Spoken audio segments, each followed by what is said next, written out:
Bueno, ya vamos a hablar de las fuerzas de Van der Waals.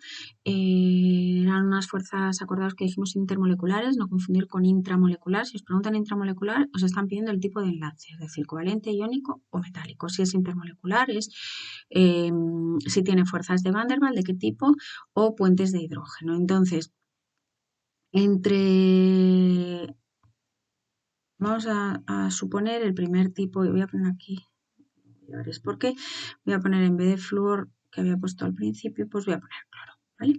Entonces, ¿qué ocurre? Por ejemplo, con el cloruro de hidrógeno, vamos a ver el primer tipo de fuerzas de Van der Waals, que es entre dipolos permanentes. ¿Qué quiere decir entre dipolos permanentes? Pues quiere decir entre moléculas polares, ¿vale? Moléculas que tienen un dipolo total distinto de cero, es decir, moléculas polares. Es decir, aquí el momento dipolar va hacia el cloro, que es el átomo más electronegativo, y como no hay otro enlace en la molécula, no se puede anular, como veíamos cuando estudiábamos la polaridad, luego es una molécula polar. ¿Vale? Eso es muy importante. Entonces, ¿qué ocurre?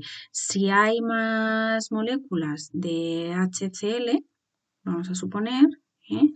Este sería el caso, ¿de acuerdo? Tenemos aquí otra molécula de HCl. Pues, ¿qué ocurre? Que igualmente estas moléculas también tienen dipolos, es decir, también tienen cargas parciales, tanto positivas como negativas. Y esto, ¿qué ocurre entre estas cargas parciales? Pues que se establece unas atracciones electrostáticas entre las cargas positivas y negativas, ¿vale? Que nosotros vamos a llamar fuerzas de Van der Waals de tipo orientación, ¿vale? Es decir, entre fuerzas de Van der Waals de tipo orientación que se da entre moléculas que son polares, ¿vale? Es decir, que tienen una cierta polaridad, unas cargas parciales, entonces hace que se atraigan entre ellas.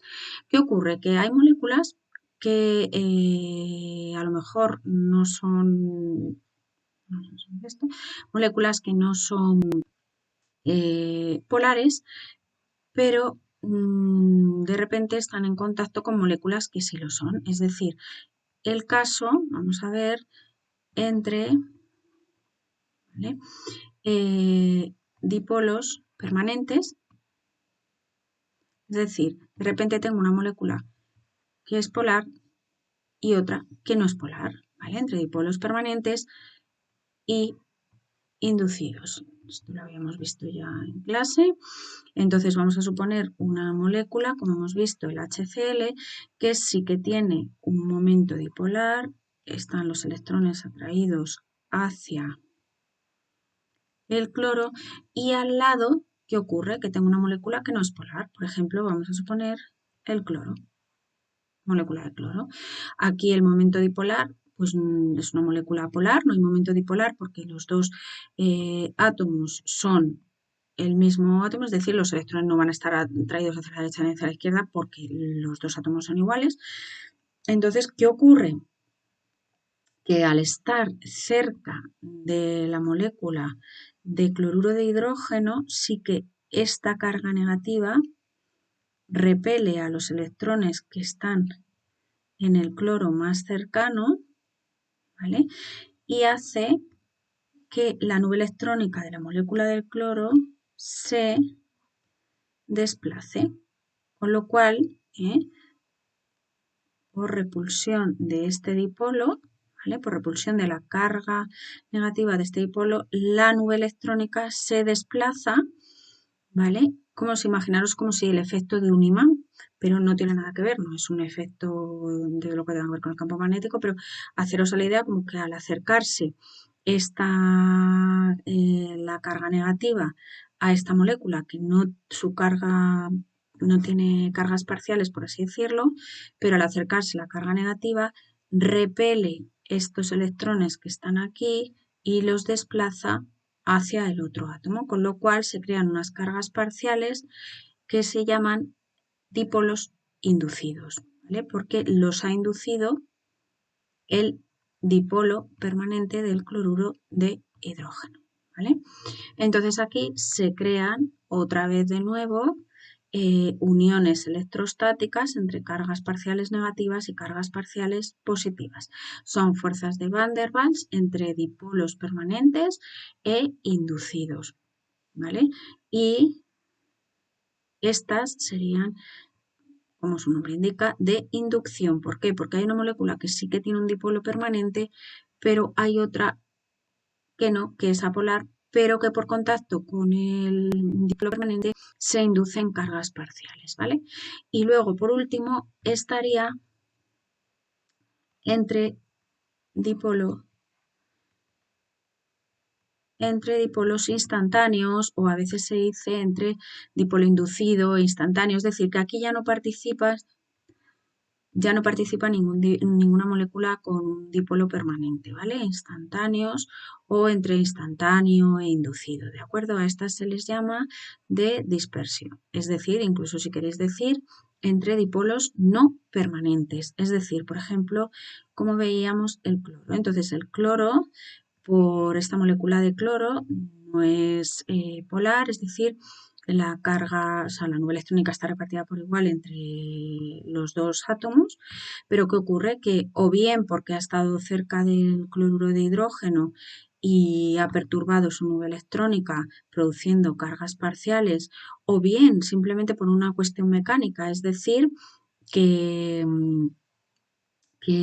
por una perturbación mecánica se desplaza o se perturba esta nube electrónica y tenemos que ya no tenemos esa distribución homogénea de la carga, sino que la nube electrónica se, por así decirlo, descoloca, por si lo queréis ver mejor así, y entonces ya sí que se producen unas cargas y esta perturbación que se ha producido en una molécula va a afectar al resto de las moléculas que están al lado, porque lo mismo que ocurría en el caso anterior, cuando hay una carga parcial negativa va a producir una repulsión en la nube electrónica más cercana, de la molécula más cercana, y va a desplazar los electrones, igualmente se van a crear cargas parciales, ¿de acuerdo? Entonces, entre estas cargas parciales negativas y positivas, pues se crean unas fuerzas intermoleculares que también son fuerzas de Van der Waals, pero ahora llamamos de dispersión, ¿de acuerdo?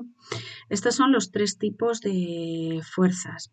Os comentaba en clase que, bueno, que las fuerzas de Van der Waals, sobre todo en este tercer tipo, en moléculas que no son polares, influye mucho la masa molecular de la molécula. Por ejemplo, os decía que si tenemos la serie de cloro, bromo y yodo, las moléculas de estos elementos, fijaros qué importantes son las fuerzas moleculares, que esta molécula la encontramos a temperatura ambiente en estado gaseoso, esta molécula la encontramos a temperatura ambiente como líquido y esta molécula la encontramos como sólido. ¿Vale? ¿Por qué? Porque la molécula de cloro, si la hemos representado aquí así, la molécula de bromo sería un poquito mayor porque estaría ya un periodo más abajo, tiene una capa más alrededor, con lo cual, fijaros, sería un poquito mayor que la del cloro y ya la molécula de yodo, sin embargo, sería mucho mayor, ya estaría un periodo más abajo, luego sería átomos mayores, sería bastante mayor que la del bromo. Luego, como os decía, ante estas tres moléculas, fijaros, como la del yodo es la que tiene una masa molecular mayor, los electrones están más alejados de los átomos, con lo cual, de los núcleos, perdón, con lo cual es más fácil, imaginaos que fuera como una burbuja, una pompa de jabón, es más fácil perturbar esta nube que perturbar esta o que perturbar esta, por lo cual aquí es muy fácil que se produzcan perturbaciones y se creen cargas parciales, con lo cual hay muchas perturbaciones de este tipo, hay cargas parciales positivas, negativas, y se producen muchas uniones de tipo fuerza de Van der Waals de dispersión.